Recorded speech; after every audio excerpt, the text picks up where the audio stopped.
Hereford and Hampshire, hurricanes hardly ever happen.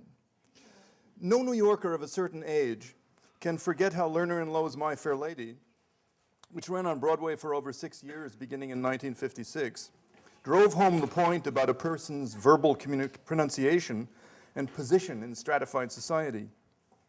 On a bet, the uneducated Cockney flower seller, Eliza Doolittle, is passed off by phonetics professor Henry Higgins as an aristocrat, if Hungarian by origin, solely on the basis of transforming her pronunciation to what is termed in Great Britain received pronunciation, the London-centered upper-class standard that used to be heard on BBC and such.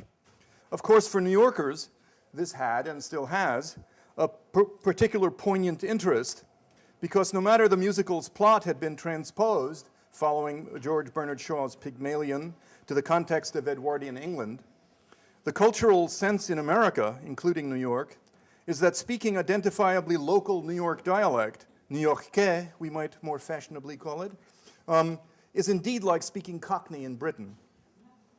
That is to say, talk in New York indicates not just urban but class identity.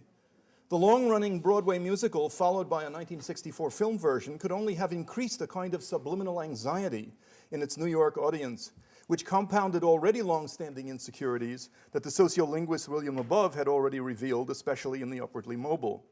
So, for example, as my title indicated, lack of noticeable R pronunciation in certain words,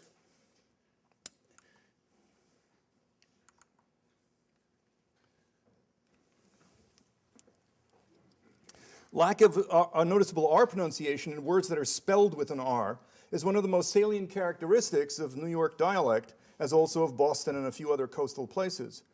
At one point, it was the prestige pronunciation, in fact, matching that of fashionable speech in Britain. But now people not only notice, they have a sense of its incorrectness and a sense of all kinds of ambiguities that arise in what one is trying to say. Note how particular this sense is. Since we have no trouble, for example, with LED, LED in the past of lead, L-E-A-D, and lead, L-E-A-D, the heavy metal. We read them off just fine. We can compute what Labov termed a speaker's R index, as you see on the slide, from a sample of that speaker's talk under particular speaking conditions, which is a direct function of how many possible or target R's could occur for the words pronounced were the person speaking standard American English. If you say consistently, wire, sword, glared, for these, whenever these words occur in your speech, you have a maximally high R index. If you consistently say wire, sawed, and glad, your R index is 0. So note how the anxiety about actually speaking R-less New Yorkais manifests in the stratified New York City population. As Labov discovered,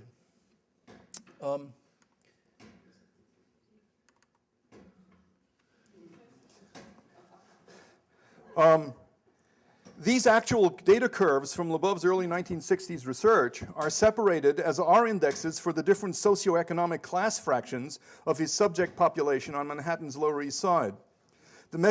Several hundred people. The measurements were taken from samples done under, on the left, ordinary social conversations, so hence it's called casual speech. The measurements on the right done under this condition, reading two words that contrast in spelling, like sword and sawed, as on the first image, where the visual cue, R here versus no R here, hits one in the face, of course, with its salience. The most important thing to see is that everybody slopes upward in the percentage of post-vocalic R that they pronounce. But those at the bottom of the socioeconomic class stratification, termed by Labov the lower working class, 0.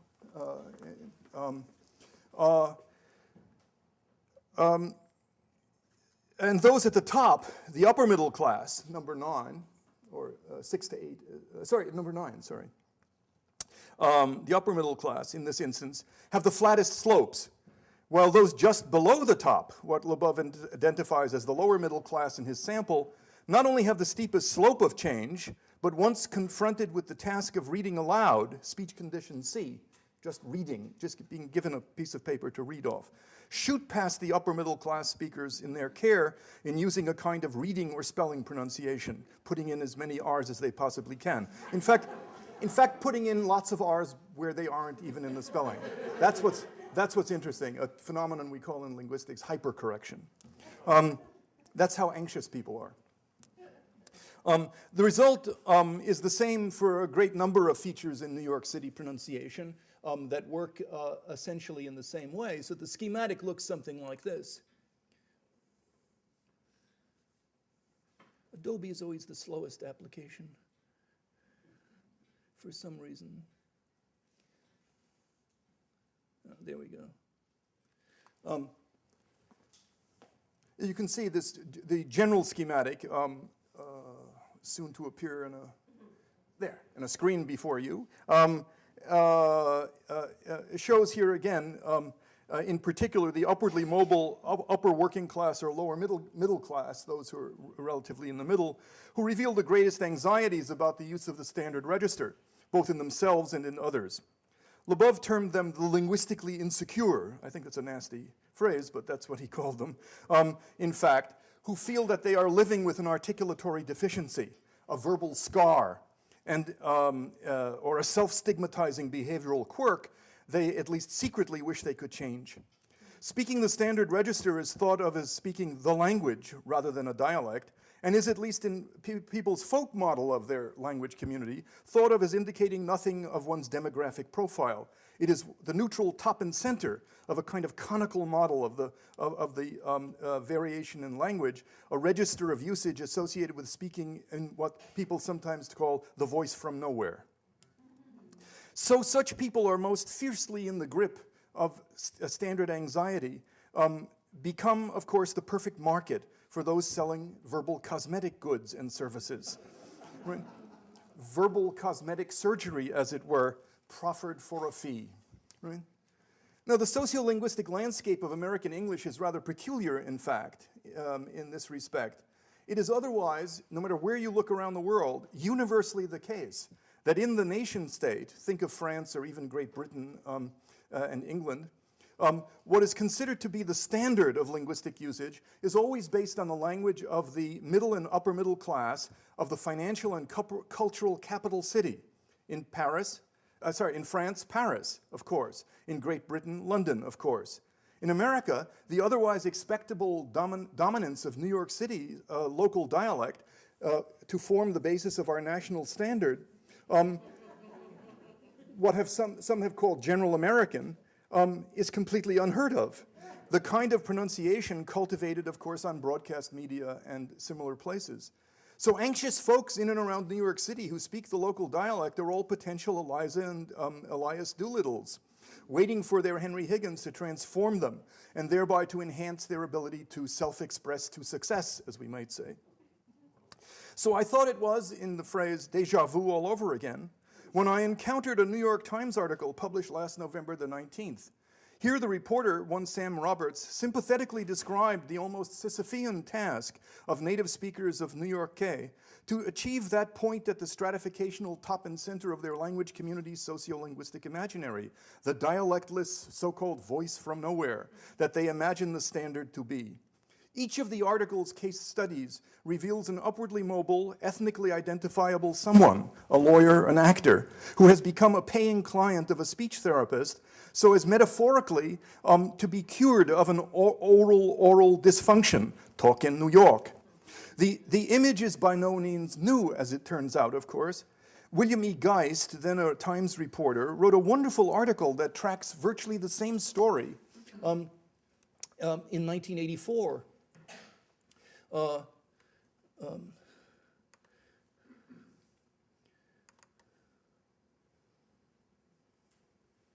There it is. Accents on cleaning up the language.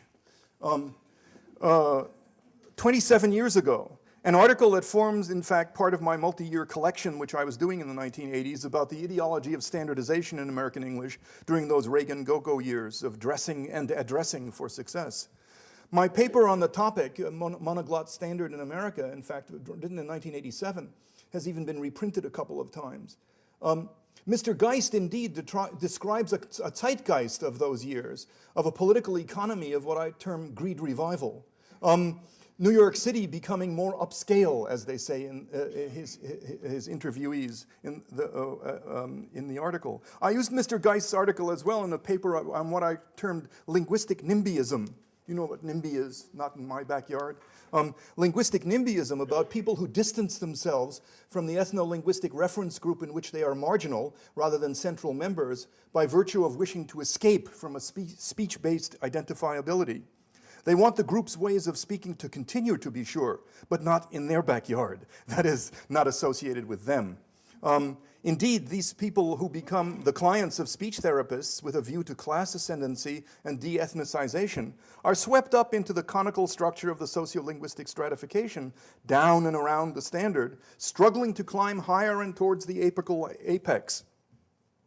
I love my demographically revealing dialect. Or maybe I should say it this way. I love my demographically revealing dialect, to be sure, but let those others speak it in their own backyards, not me. So Mr. Roberts' article last year, as such, is not news, but there are very revealing differences of emphasis in the two accounts, which struck me as soon as I started analyzing this new article, that reflect the 27-year social history of change in and around New York City and the changing cultural foci of language consciousness, our American culture of language.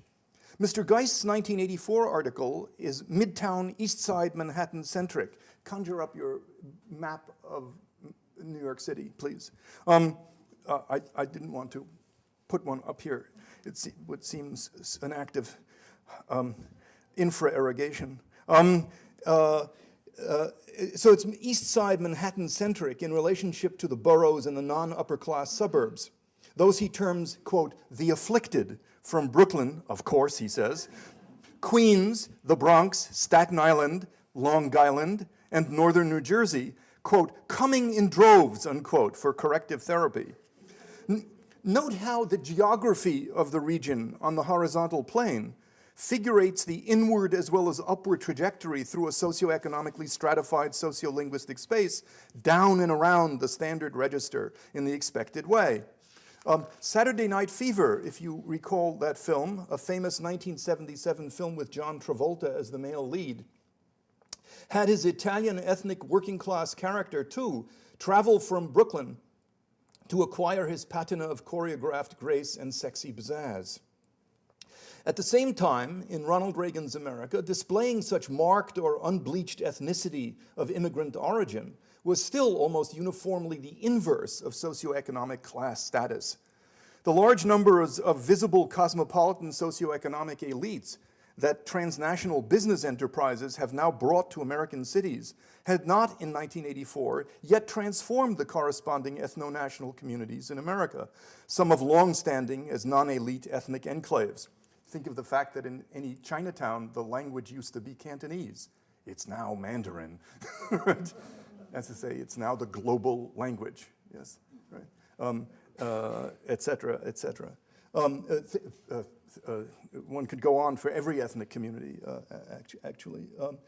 So transnationalism has become an extraordinary force in redoing American ethnic enclaves. The class ascendancy, of course, via the GI Bill and other such mechanisms was only a generation old at that time. So Mr. Geist's 1984, quote, afflicted, are named Howard Belasco, identifiably Jewish to any Times reader, from the Bronx, John Girolamo, identifiably Puerto Rican from East Harlem, and Elizabeth Alpert, identifiably Jewish from Flatbush in Brooklyn. It's so easy to slip back when you're with family and friends, poor Miss Alpert notes at the end of the article. It's really rather poignant. It's so easy to slip back. Indeed, the whole story, which early on references Eliza Doolittle, the flower girl of Shaw's Pygmalion and Lerner and Lowe's My Fair Lady, is really about the accent eradication industry as a kind of popular, if cosmetic, deracination of the class and ethnicity marked of New York. The speech therapists, it suggests, capitalize on people's anxieties of self-presentation at the down and out periphery of the sociolinguistic space of standardization, but perhaps accent eradication ironically compounds the very anxieties of those who now do well in Manhattan corporate offices and pickup bars, but are aliens among their own relatives, for whose more intimate and comforting approbation, their upwardly mobile success, they yearn. Mr. Roberts' story builds from the same basic situation. Here with characters Andrew Ramos, a Latino from Passaic, New Jersey, Patrick Mullen, Irish, Alan Steinfeld, Jewish from Brooklyn, and Lauren Lojudis, written Giudice. In Italian, of course, it would be Giudice. An Italian from Howard Beach, though she is, quote, a young actress who is tall and Anglican looking, unquote. To be sure, I've never known that there's an Anglican look, but in any case. To be sure, these people are still traveling to the center of Manhattan to work on eliminating their accents, right? Notice, for example, there we go.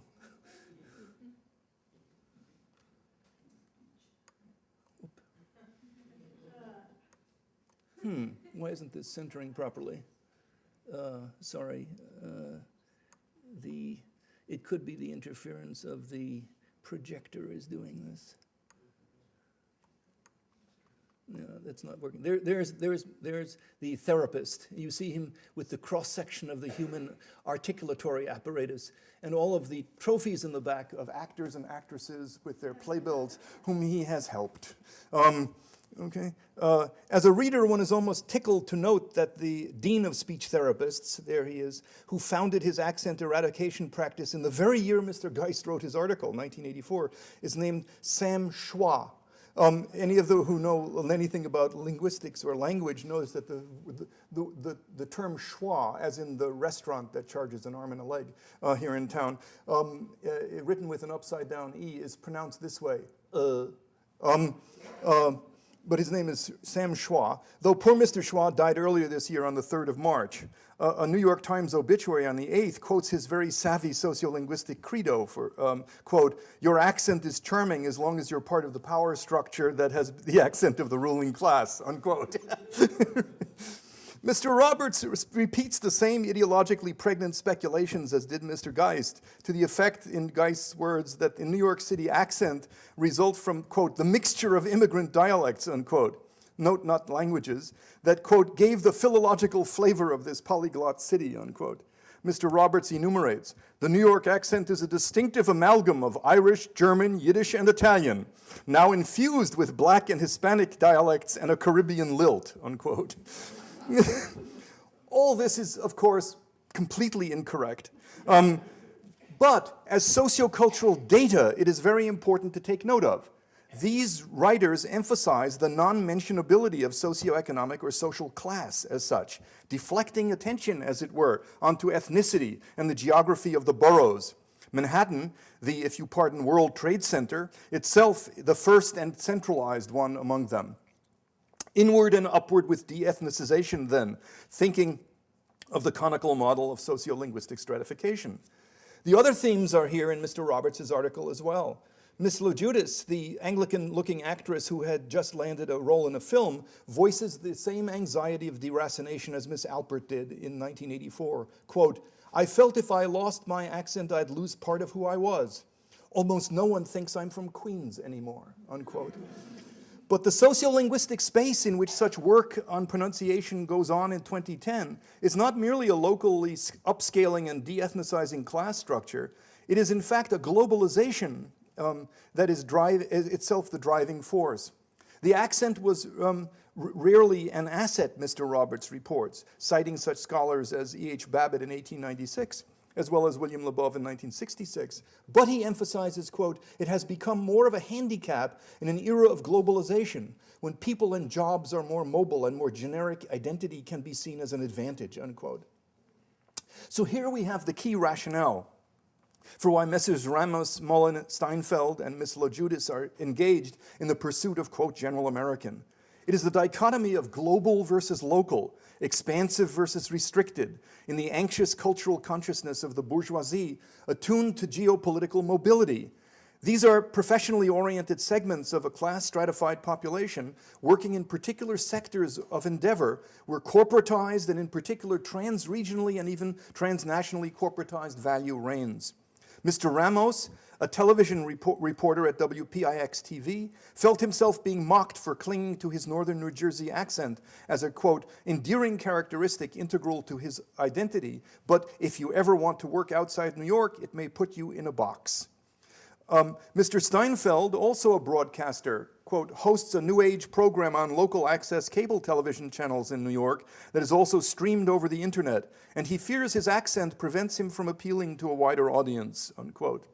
Mr. Mullen, quote, a tax and criminal lawyer who practices in Manhattan and New Jersey, says he grew tired of going to legal training seminars in which fellow lawyers complained about not understanding him. I didn't want to be boxed in regionally, he said. I want to be a clear communicator. My accent got in the way, unquote.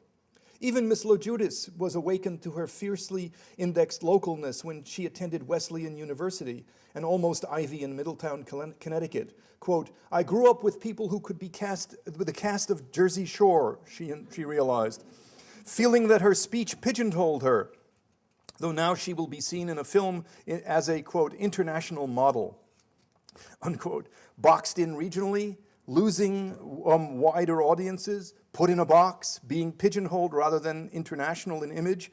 The here versus every or anywhere trope of mobility is unmistakable in these people's imagination about their careers and the indexical power of speaking with or without a particular regional accent. It's a new way of thinking about how language fits into social stratification. Published online on the morning of the 19th of November, though it did not see print on page 820 until the edition of the 21st, so published early in the morning on the 19th of November, by 11:16 a.m. the first reader's comment was posted. And the commentary quickly gushed forth, resulting in an astounding 640 posts by 9:26 a.m. on the 22nd when the commentary was closed. Here, as one can imagine, is a treasure trove, an absolute treasure trove of spontaneous, reflexive reactions to a sociolinguistic phenomenon by an active, though lay commentariat. The postings on the Times website after Mr. Roberts' article appeared claim, with so far in my systematic tabulations only one exception, no expertise.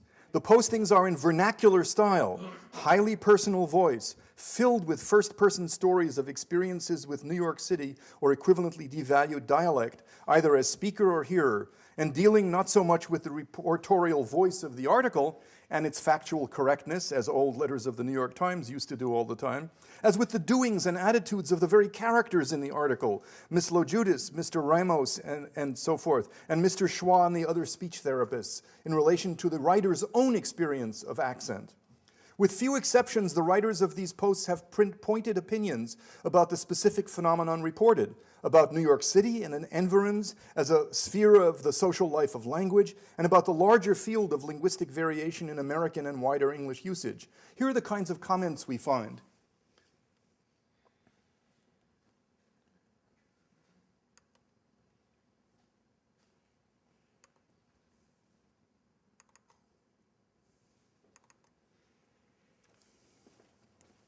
Reader number 249 from Austin, Texas, laments the sociolinguistic reality of stratification around the standard, counterposing the beloved regional accents and him or herself feeling fulfilled by the minor self-revelations of New York City origin in and by saying things like coffee and water.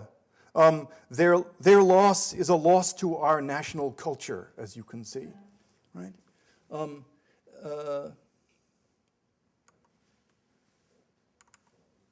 Reader 134, a peeved New Yorker, is opposed to seeking a standard verbal self-presentation, as you can see, something that he or she associates with younger people of the college-educated set. Losing their sense of place, being rendered affected, gravel-throaty, and up-talking in speech. That is to say, having pretensions. Longing to hear as well a really terrific Southern drawl from the educated young. There is a palpable nostalgia here for the genuineness of being rooted in place. Yes?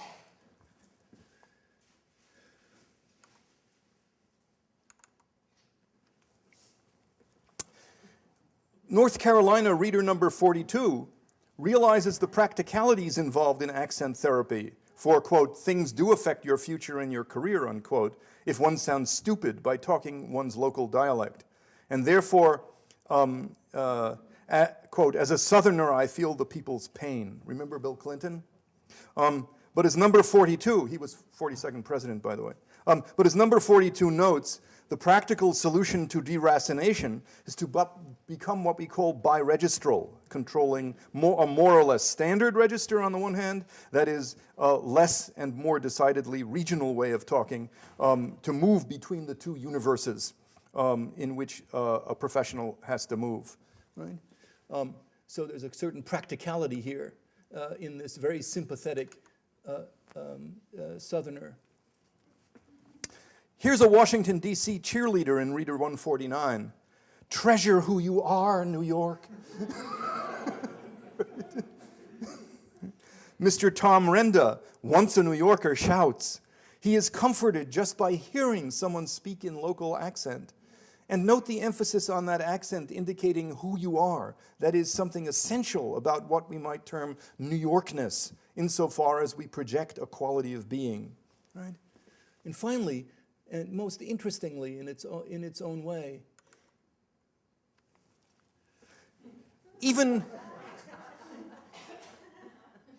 Brooklyn-based Mike, right, though clearly not Brooklyn-born, reader number 163, who finds the accent, quote, the most unattractive thing he's ever heard, unquote.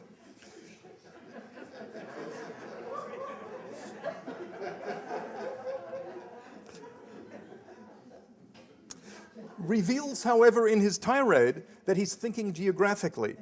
In fact, he reproduces the very conical model from his Brooklyn locus within the city limits in respect to the places outside.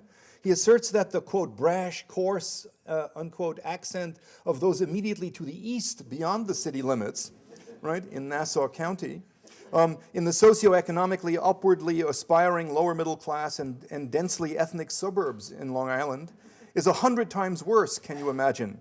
Quote, liking it to rubbing a metal cheese grater against one's face, unquote. This shows the overdetermined contemptuousness of one who deals in minute differences, I guess, but operating in microcosm, with reference to those peripheries, entirely in the same system as those who love the very fact of local accent. So regardless of his negativity, his model is exactly the same. I think you can see how personally engaged these folks are, how articulately precise in their views, pro or con. Many of the commentators register their views with exemplifying shibboleths, words like talk for standard talk. They recall in personal anecdotes where and when dialect differences became the cruces of identity work, indicating their demographics, whether positively or negatively in outcome. The most important thing to understand here is that there is a cultural geography of accent that is part of the linguistic consciousness of these writers, a spontaneously offered scheme of language differentiation that is part of these people's ethnogeography of North America. Important to note is that there are 3 kinds of geographical schematizations with reference to which people's views are articulated. One is the view of North America as a network of cities. So have your map of America with lots of dots connected by airplane routes, right? Like in the back of your, it's in the front of, it's in the front pocket in front of your seat. You just pull out the magazine, just pull out the magazine. If you look at our routes, you'll see those are between these. So this view of America as a network of cities, as it were, and their surrounding conurbations. Boston, New York, Chicago, Houston, Minneapolis are, for example, urban landmarks in the way people think about dialect in these data. Indeed, there's a cultural geography that sees these landmark cities and their subtended regional surrounds, suburbs and exurbs, as the key identifiers to which dialect variation points, so that northern New Jersey and Nassau and Suffolk counties, on both sides of political New York City, as suburbs, are included within its nodal reach. Think here of the people from an exurb of an American city telling people in Europe or Asia that they're from that city, for example. That's landmark cultural consciousness.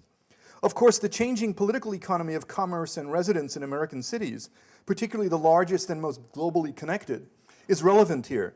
As class and other language-relevant stratification comes to mirror the conical diagram of sociolinguistic variability down and around the top and center standard, people increasingly see the local dialect or accent or patois as coming from the peripheries of urban cores, downtowns that are increasingly service industry, not manufacturing and retailing focused, and more the sites of elite residents by service industry sector, upper and upper middle classes, in renovated architecture no longer in commercial use.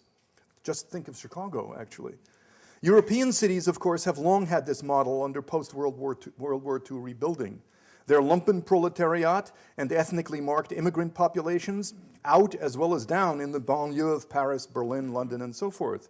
New York City English is called Brooklynese, or Long Island patois, consistent with the ethnogeography of the two newspaper articles themselves. At the same time, many writers note that New York City accent is dying, since it is so rarely encountered, where? In Manhattan.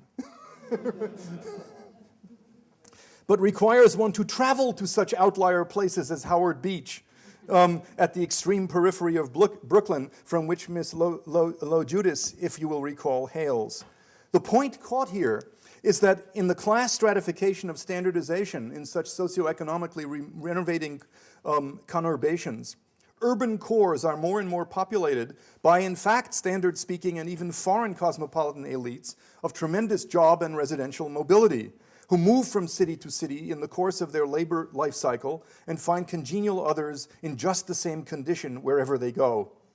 So the decline of New York and equivalent dialect usage is noted again and again, though other than to presume it is because the therapists are succeeding, our writers seem to think of this disappearance as like the decline of a species in the natural landscape.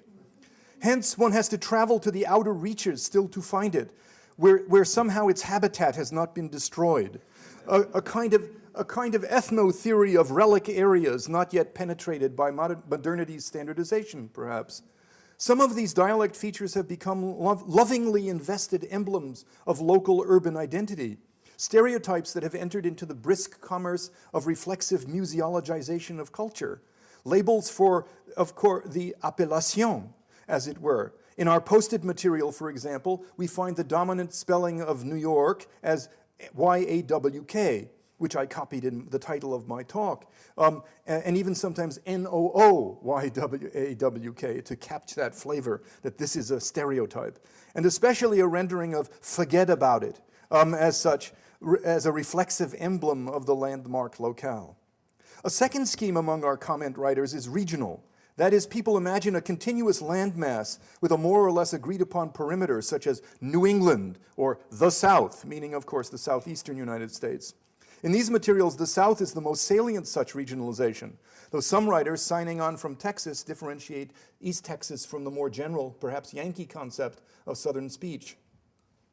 The next most salient regionalization, guess what, is what one writer terms, with ironic double voicing, the flyover region. That's us. Of somewhat indefinite inclusiveness, termed the Midwest. Right? It sometimes seems to stretch from wherever the outskirts of New York City lie, perhaps 15 miles west of the George Washington Bridge, which even Steinberg's map didn't get to, in the New Yorker, clear to California, so variously is it invoked. There's a marvelously iconic quality to the way people conceptualize the so-called Midwestern accent in these comments. Like the topography itself, it seems almost always to be characterized as, quote, flat, unquote. Perhaps metaphorically taken in the sense of a quality space in which the noticeable features stand out, note like standing up versus lying flat, and hence the non-noticeability of Midwestern speech, really non-noticeability, its absence of characteristics, or its notability as non-notable, general American. Flatness is sameness then, whether one likes and encourages this or no. The second this geographical schema oozes over into the third one found in these materials, the geopolitical partonomy or partitioning of America into states. A few states are endowed by writers with distinctive dialect, such as Texas, or occasionally a state in, quote, the Midwest, like Ohio or Minnesota. Interestingly, California, as so named, seems to have a dual status, both as a region and as a state in these web posts. Its dialect or accent is sometimes equated to General American, a couple of times to Valley Girl, of course, rather than to a set of distinctively Western dialect regions. Most importantly, as the place salient to most Americans as the Pacific coastal opposite to New York's cultural anchoring of the Atlantic East Coast, California seems to figure in numerous anecdotes of people poking fun at the way New York City people speak, particularly when plopped down by relocation among native or at least relatively more native Californians. There is a grain of demographic truth in this, of course, historical truth, especially the several reminiscences by older writers recording when they were in fact transplanted children from New York to California. In fact, when I was a child, I estimate that 5 or 6 households with then young school-aged children on my very Brooklyn block relocated to Southern California in the Los Angeles region. Recall that the aerospace industry was booming in the 1950s California, becoming the politico-economic powerhouse within the military-industrial complex that backed Ronald Reagan ultimately in his statewide and national political career, with a payback on the investment via those fabulous Department of Defense boondoggles, Star Wars, and so forth of the mid-1980s.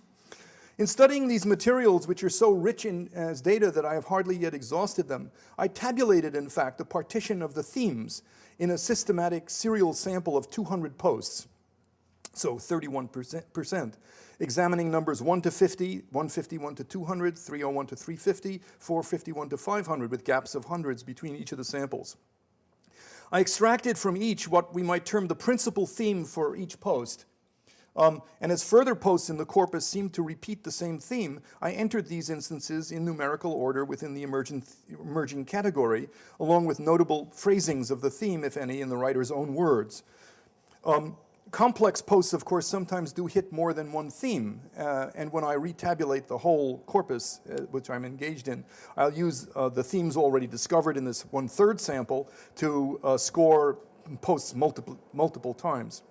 So, for example, we recall Mackenzie from Greenville, North Carolina, writer number 42, posts about the maligning as well of Southern U.S. speech as its main point, though at the end there are 2 further thoughts, one on the strategy of using contextually appropriate register hit on by professionals, as I say, upper middle class speakers of Southern, in both more and less standard degree of dialect. And the expression of sympathy with the accent anxious, as though it, quote, seems silly that these things do affect your future and your career, unquote. With some fringe themes represented only by 1 or 2 writers then, the coherence of the themes is really what impresses me most. I find it absolutely startling, in fact, the coherence of these themes.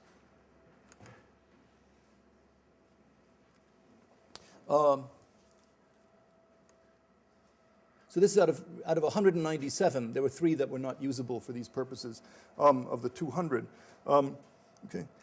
The most common theme in the 200 sample is what I've termed pride in the greatness of New York City or New Yorkers, and hence of its or their accent, with a frequency of nearly 16%. Next in frequency at 14.2% is, quote, against creeping homogenization of language, not only in respect of New York City's linguistic distinctiveness, but in respect of all dialectal diversity, and so on. If we look at the top 4 categories, which together total 103, or more than half of the thematic instances, they all bespeak a pro-New York City anti-homogenization point of view, though one that, all the while recognizing the dislike of local dialect by some of those people from elsewhere, right, are very much opposed to resorting to therapies for accent eradication, such as are described, in fact, in the article. In short, people tend to be pro-local accent in general, and hence pro-local New York City accent in particular. Indeed, when one adds the thematic categories noting that other local accents too, such as southeastern US or accents of cities, remember we talked about the geography of urban landmark points, such as Boston, Philadelphia, and Chicago, are as well subject to mockery, it is clear that the overwhelming sentiment is pro-local, all in the face of the homogenization people suspect and generally seem to deplore. In terms of cultural value, dialect or accent has moved from being mere dialect, a first-order indicator of the geographical place of one's mother tongue origin, to being a cultural self-positioning of one's voice or stance as a kind of American in alignment with or taking distance from the particular cultural values of a locale ascribed to the people of that place. Pronunciation and other such, as we say, shibboleths of the place are the emblematic markers of identity. Almost many people feel inescapable as they come out when one is not suppressing them, numerous writers of comments note.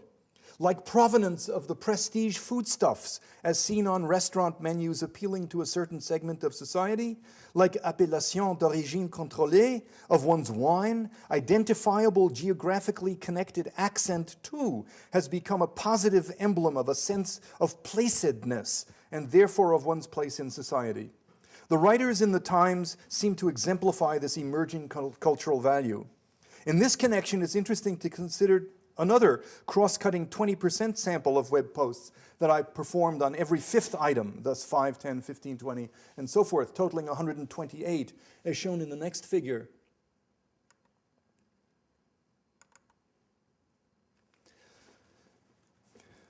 Almost uniformly, everyone who could be identified as a speaker of New York City dialect positively supports it, even those people who claim to have lost it to one or another extent when transported to another environment. It is a naturalized, if not natural, fact about inner identity.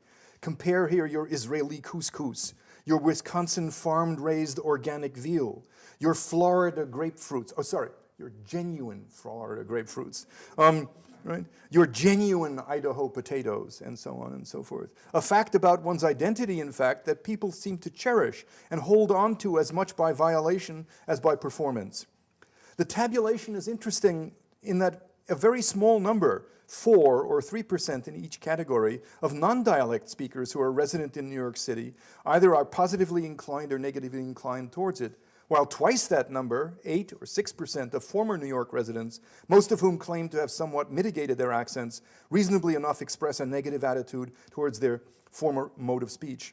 Much more significant is the fact that self-reported speakers of New York City accent or dialect are overwhelmingly positive about it, 57 or 48% of the total, whether they live currently in the area or have moved away.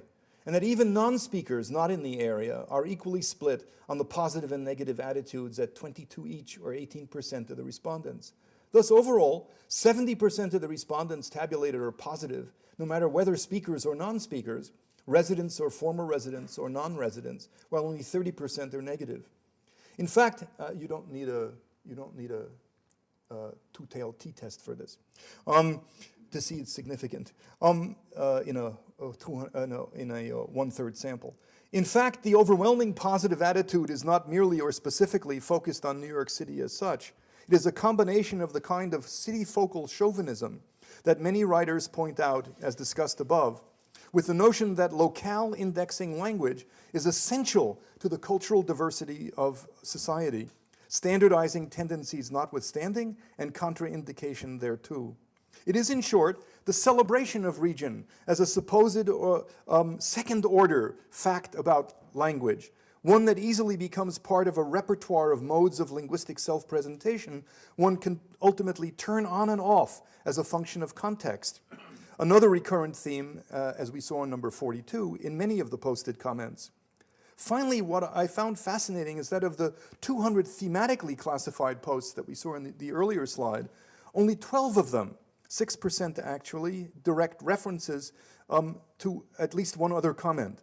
So in terms of having a, quote, discussion after you read an article with other people who've read the article, this is all extraordinarily interesting.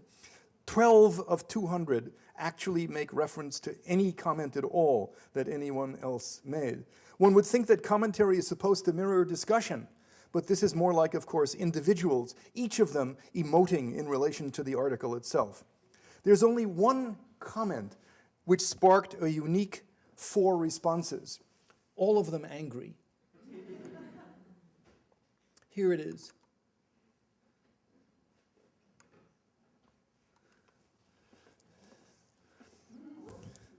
So John in Big Texas, maybe it's supposed to be Big John in Texas, a couple of hours after this was posted, see 11:33 a.m., so it's 2.5 hours after it went online, right? I find it amusing how all you people here, find this sad. Well, guess what, folks? You arrogant New England liberals have been making fun of Texas accent for centuries now. You mock how we speak with our drawl, our unique words, our culture, and now you complain that people will not tolerate you? It sounds almost like someone originally spoke Yiddish. Und